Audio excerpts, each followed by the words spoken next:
ದ್ವೇಷ ಭಾಷಣ ನಿಷೇಧ ಕಾಯ್ದೆ ಜಾರಿಗೆ ನನ್ನ ಸಂಪೂರ್ಣ ವಿರೋಧವಿದೆ. ನಟ ಅಹಿಂಸಾ ಚೇತನ್. ತಿಪಟೂರು ನಗರದಲ್ಲಿ ಆಯೋಜಿಸಿದ್ದ ಕರ್ನಾಟಕ ಭೀಮಸೇನೆ ತಾಲೂಕು ಘಟಕ ಉದ್ಘಾಟನಾ ಸಮಾರಂಭದಲ್ಲಿ ಪತ್ರಕರ್ತರ ಪ್ರಶ್ನೆಗೆ ಉತ್ತರಿಸಿದ ನಟ ಚೇತನ್, ಅಂಬೇಡ್ಕರ್ ಅವರು ಸಂವಿಧಾನದಲ್ಲಿ ಪ್ರತಿಯೊಬ್ಬ ದೇಶದ ಪ್ರಜೆಗೂ ವಾಕ್ ಸ್ವಾತಂತ್ರ್ಯವಿದ್ದು, ಅಂತಹ ವಾಕ್ ಸ್ವಾತಂತ್ರ್ಯದ ವಿರುದ್ಧ ಸರ್ಕಾರವು ದ್ವೇಷ ಭಾಷಣ ನಿಷೇಧ ಕಾಯ್ದೆ ಜಾರಿಗೆ ತರಲು ಹೊರಟಿರುವುದು ಅಕ್ಷಮ್ಯ ಅಪರಾಧ. ಯಾವುದೇ ಕಾರಣಕ್ಕೂ ಈ ಕಾಯ್ದೆಯನ್ನು ಜಾರಿಗೆ ತರಲು ಬಿಡುವುದಿಲ್ಲ ಎಂದು ಇದೇ ವೇಳೆ ಅವರು ತಿಳಿಸಿದರು. ವ್ಯಕ್ತಿಯು ಯಾವುದೇ ಕಾನೂನನ್ನು ಉಲ್ಲಂಘನೆ ಮಾಡಿದ್ದಲ್ಲಿ ಅದಕ್ಕೆ ಸೂಕ್ತ ಶಿಕ್ಷೆ ನೀಡುವುದು ಈಗಾಗಲೇ ನಮ್ಮ ಸಂವಿಧಾನದ ಅಡಿಯಲ್ಲಿ ಇರುವುದರಿಂದ ಈ ಕಾಯ್ದೆಯ ಅವಶ್ಯಕತೆ ಇರುವುದಿಲ್ಲ. ಇಂತಹ ಕಾಯ್ದೆಯ ಅವಶ್ಯಕತೆ ಕರ್ನಾಟಕಕ್ಕೆ ಬೇಕಿತ್ತಾ ಎಂದ ಅವರು, ತೆಲಂಗಾಣ ರಾಜ್ಯಗಳಲ್ಲೂ ಕೂಡ ಇಂತಹ ಕಾನೂನನ್ನು ಜಾರಿಗೆ ಮಾಡಲು ಹೊರಟಿರೋದು ದುರದೃಷ್ಟಕರ ಎಂದ ಅವರು, ನಮಗೆ ಬೇಕಾಗಿರುವುದು ಸರ್ಕಾರಿ ಶಾಲೆಗಳು, ಸರ್ಕಾರಿ ಆಸ್ಪತ್ರೆಗಳ ಅಭಿವೃದ್ಧಿ.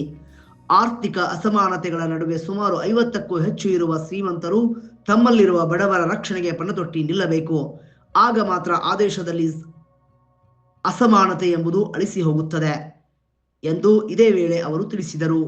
ಬೇಡವಾದ ಕಾನೂನುಗಳನ್ನು ಜಾರಿಗೆ ತರುವ ಬದಲು ಮಹಿಳೆಯರಿಗೆ ಆರ್ಥಿಕವಾಗಿ ಸಬಲೀಕರಣಕ್ಕಾಗಿ ಬಡವರ ಏಳಿಗೆಗೋಸ್ಕರ ಬರುವಂತಹ ಕಾನೂನುಗಳನ್ನು ಜಾರಿಗೆ ತನ್ನಿ. ಅಂತಹ ಕಾನೂನುಗಳನ್ನು ಸರ್ಕಾರವು ಜಾರಿ ಮಾಡಬೇಕಾಗಿದೆ ಎಂದು ಸರ್ಕಾರಕ್ಕೆ ಸಲಹೆ ನೀಡಿದರು. ಕಾರ್ಯಕ್ರಮದಲ್ಲಿ ಷಡಕ್ಷರ ಮಠದ ಶ್ರೀ ರುದ್ರಮುನಿ ಮಹಾಸ್ವಾಮೀಜಿ, ಮಾಜಿ ಜಿಲ್ಲಾ ಪಂಚಾಯತ್ ಸದಸ್ಯ ಅಶ್ವಥ್ ನಾರಾಯಣ್, ಮಾಜಿ ನಗರಸಭಾ ಅಧ್ಯಕ್ಷ ಮೇಘಶ್ರೀ ಭೂಷಣ್, ತಾಲೂಕು ಅಧ್ಯಕ್ಷ ಮಂಜುನಾಥ್ ಅಂಜನಪ್ಪ, ರಾಜ್ಯ ಅಧ್ಯಕ್ಷ ಶಂಕರ್ ರಾಮಲಿಂಗಯ್ಯ, ಪ್ರಧಾನ ಕಾರ್ಯದರ್ಶಿ ಸುರೇಶ್ ತಾಲೂಕ್ ಅಧ್ಯಕ್ಷ ಮಂಜುನಾಥ್ ಅಂಜನಪ್ಪ, ರಾಜ್ಯ ಅಧ್ಯಕ್ಷ ಶಂಕರ್ ರಾಮಲಿಂಗಯ್ಯ, ಪ್ರಧಾನ ಕಾರ್ಯದರ್ಶಿ ಸುರೇಶ್ ತಾಲೂಕು ಉಪಾಧ್ಯಕ್ಷ ರೇಣುಕಾಮೂರ್ತಿ, ರೈತ ಸಂಘ ಅಧ್ಯಕ್ಷ ಬಸ್ತಿಹಳ್ಳಿ ರಾಜಣ್ಣ ಮೊದಲಾದವರು ಹಾಜರಿದ್ದರು. ಮಣ್ಣಾಗಬಾರ್ದು, ನದಿಯ ದಿಕ್ಕು ಬದಲಾಯಿಸೋ ಬಂಡೆಗಳಾಗಬೇಕು. ಸೊ ಆ ನಿಟ್ಟಿನಲ್ಲಿ ಆ ದಿಕ್ಕು ಬದಲಾಯಿಸೋ ಬಂಡೆ ರೀತಿಯಲ್ಲಿ ಕೆಲಸ ಮಾಡ್ತಿರೋದು, ಹೆಮ್ಮೆಯಾಗಿ ಅವರು ಕೆಲಸ ಮಾಡ್ತಿರೋದು ಕರ್ನಾಟಕ ಭೀಮಸೇನೆ ಜೊತೆ.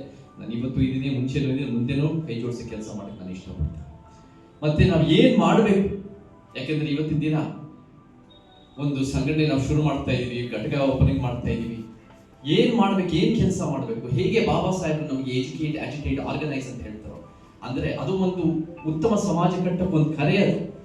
ನೀವು ಅದು ಶಿಕ್ಷಣ ಸಂಘಟನೆ ಹೋರಾಟ ಅಲ್ಲ, ಶಿಕ್ಷಿಸು, ಸಂಘಟಿಸು, ಹೋರಾಟ ಮಾಡು, ಅದು ನಮಗೆ ನಾವು ಅದನ್ನ ಗೈಡ್ ಮಾಡಕ್ಕೆ ನಮ್ಗೆ ಹೇಳ್ಕೊಡ್ತಾರೆ. ಅದೇ ರೀತಿ ನಾವು ಏನ್ ಮಾಡ್ಬೇಕು ಬಹಳ ಮುಖ್ಯವಾಗಿ ಅಂದ್ರೆ ಜನಜಾಗೃತಿ, ಹೋರಾಟ ಮತ್ತು ಸೇವೆ ಅನ್ನೋದನ್ನ ಈ 3 ರೀತಿ ನಾವು ಕೆಲಸ ಮಾಡೋದು ಬಹಳ ಮುಖ್ಯ ಆಗುತ್ತೆ. ಜನಜಾಗೃತಿ ಅಂದ್ರೆ ಇವತ್ತಿನ ದಿನ ವಿಚಾರಗಳ ಮುಖಾಂತರ ಏನು ಬಾಬಾ ಸಾಹೇಬ್ ಕಂಡ ಕನಸಾಗಿರ್ಬೋದು, ಬಾಬಾ ಸಾಹೇಬ್ ಯಾರು ಗುರುಗಳಾಗಿದ ಜ್ಯೋತಿಬಾ ಫುಲೆ ಕಂಡ ಕನಸಾಗಿರ್ಬೋದು, ಬುದ್ಧ ಬಸವ ಕಂಡ ಕನಸಾಗಿರ್ಬೋದು, ತಂದೆ ಪೆರಿಯಾರ್, ಬಾಬಾ ಸಾಹೇಬ್ ಸ್ನೇಹಿತರು, ಇವರೆಲ್ಲರೂ ಕೂಡ ನಮ್ಮ ವಿಚಾರಗಳು ಶತಮಾನದ ಕವಿ ಕುವೆಂಪು ಅವರ ಆ ಒಂದು ಕನಸನ್ನ ಏನು ನಾವು ಕರ್ನಾಟಕದ ನಿಜವಾದ ಸಂವಿಧಾನದ ಮೂಲ ಆಶಯಗಳು ಎತ್ತಿ ಹಿಡಿಯೋದು ಬಹಳ ಮುಖ್ಯ ಆಗುತ್ತೆ. ಯಾಕಂದ್ರೆ ಇವತ್ತಿನ ಪೀಠಿಕೆಯನ್ನು ಕಂಠಪಾಠ ಮಾಡೋದು ಬಹಳ ಸುಲಭ. ದ್ವೇಷ ಭಾಷಣ ಅನ್ನೋದು ಯಾವುದು ಒಪ್ಪಕ್ಕಾಗಲ್ಲ. ಅದು ಅಭಿವ್ಯಕ್ತಿ ಸ್ವಾತಂತ್ರ್ಯದ ಅಡಿಯಲ್ಲಿ ಬರಲ್ಲ, ಅದು ಆರ್ಟಿಕಲ್ 19 ಅಡಿಯಲ್ಲಿ ಬರಲ್ಲ. ದ್ವೇಷ ಭಾಷಣದ ಮೇಲೆ ಕಡಿವಾಣ ಹಾಕಲೇಬೇಕು. ಆದರೆ ಕಾನೂನಾತ್ಮಕವಾಗಿ BNSನಲ್ಲಿ ಎಲ್ಲ ರೀತಿ ದ್ವೇಷ ಭಾಷಣಕ್ಕೆ ಕಡಿವಾಣ ಹಾಕೋ ರೀತಿಯಲ್ಲಿ ಕಾನೂನುಗಳಿದೆ. ತಪ್ಪು ಮಾಡಿದ್ರೆ ಅದಕ್ಕೆ ಕ್ರಮ ತಗೊಳ್ಳಂಗಿದೆ. ಇದು ಅನಗತ್ಯ ಕಾನೂನು. ಇದು ಕಾನೂನು ಏನು ಮಾಡ್ತಾ ಇದೆ ಅಂದರೆ ಎಲ್ಲೋ ಒಂದು ರೀತಿಯಲ್ಲಿ ದುರುಪಯೋಗ ಆಗೋಕ್ಕೆ ಒಂದು ಅವಕಾಶ ಮಾಡಿಕೊಡ್ತಾ ಇದೆ ಈ ಸರ್ಕಾರ. ಈ ಕಾನೂನುಗಳು ಏನು ನನಗೆ ಜ್ಞಾಪಕ ಬರುತ್ತೆ ಅಂದರೆ, ಆ್ಯಂಟಿ ಕನ್ವರ್ಷನ್ ಬಿಲ್ ಅನ್ನೋದು ಏನು ಬಸವರಾಜ ಬೊಮ್ಮಾಯಿ ಅವ್ರ ಸರ್ಕಾರ ತಂದಿತ್ತು, ಅದನ್ನು ಉದ್ದೇಶಪೂರ್ವಕ್ಕೆ ಒಂದು ಅವರ ವಿರೋಧಿಗಳನ್ನ ಕ್ರಿಮಿನಲೈಸ್ ಮಾಡೋ ಒಂದು ಪ್ರಯತ್ನ ಇತ್ತು. ಅದೇ ರೀತಿ ಇದು ಕೂಡ ಈ ದ್ವೇಷ ಭಾಷಣ ಕಾಯ್ದೆ ಏನು ಕಾಣ್ತಾ ಇದೆ ಅಂದರೆ, ಎಲ್ಲೋ ಒಂದು ಕಡೆ ಅವರ ವಿರೋಧಿಗಳ ಮೇಲೆ ಒಂದು ಇನ್ನೂ ಅಸ್ತ್ರೀಕರಣ ಮಾಡಿ ಅನ್ನೆಸರಿ ಕಾನೂನುಗಳು ತರ್ತಾ ಇದೆ. UAPA ತಂದಿದ್ದಿದೆ ಕಾಂಗ್ರೆಸ್ ಸರ್ಕಾರ, ಅದನ್ನು BJP ದುರ್ಬಳಕೆ ಮಾಡಿಕೊಂಡು ಬೇರೆ ಬೇರೆ ರೀತಿಯಲ್ಲಿ ಕಾನೂನು ಉಲ್ಲಂಘನೆ ಮಾಡ್ಕೊತಾ ಬರ್ತೀವಿ. ಈ ವಿಚಾರದಲ್ಲೂ ಕೂಡ ಇವತ್ತಿನ ದಿನ ಮುಖ್ಯಮಂತ್ರಿ ಸಿದ್ದರಾಮಯ್ಯನವರು ಈ ಸರ್ಕಾರ ತಂದ ಈ ಒಂದು ಕಾನೂನು ತರ್ತಾ ಇದ್ದಾರೆ ಅಂದರೆ, ನಾಳೆ ದಿನ ಬೇರೆ ಬೇರೆ ಸರ್ಕಾರಗಳು ಬಂದು ಅವರ ವಿರೋಧಿಗಳನ್ನ ಒಂದು ರೀತಿ ಬಂಧಿಸೋಕ್ಕೋ ಅಥವಾ ಕ್ರಿಮಿನಲೈಸ್ ಮಾಡೋಕ್ಕೆ ಇದು ಒಂದು ಅವಕಾಶ ಮಾಡಿಕೊಡ್ಬೋದು. ನಮಗೆ ಹೇಟ್ ಸ್ಪೀಚ್ ಬಿಲ್ ಅನ್ನೋದು ಅನಗತ್ಯ ಕಾನೂನು. ಇದು ಓವರ್ ಕ್ರಿಮಿನಲೈಸೇಷನ್ ಆಗುತ್ತೆ. ಇದು ನನ್ನ ಪ್ರಕಾರ ಬೇಕಿರಲಿಲ್ಲ. ಆದರೆ ನಾವು ಹೇಟ್ ಸ್ಪೀಚ್ ಅನ್ನೋದು ಯಾವುದೇ ಕಾರಣಕ್ಕೂ ಒಪ್ಪಕ್ಕಾಗಲ್ಲ. ಅದು ಕಾನೂನು ಅಡಿಯಲ್ಲಿ ಬರಲ್ಲ.